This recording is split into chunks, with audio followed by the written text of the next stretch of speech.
السلام علیکم۔ کراچی میں تیز بارش کا سپیل ختم ہو گیا۔ بارشوں کے بعد موسم اچانک تبدیل۔ کراچی میں سردی مزید بڑھ گئی، شہری بھی حیران رہ گئے۔ کیا آپ حالات حاضرہ سے آگاہی حاصل کرنا چاہتے ہیں؟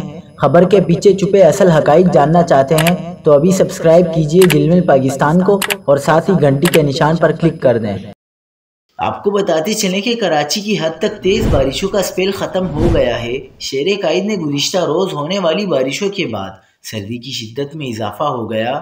کراچی کا موجودہ درجہ حرارت 15 ڈگری ریکارڈ کیا گیا۔ آج زیادہ سے زیادہ درجہ حرارت 21 ڈگری تک جانے کا امکان ہے۔ محکمہ موسمیات کا کہنا ہے کہ کراچی میں موسلادھار بارش کا سلسلہ اب ختم ہو چکا ہے۔ آج سے کوئٹہ کی سرد ہوائیں شہر کو لپیٹ میں لیں گی، جس سے موسم سرد ہو جائے گا۔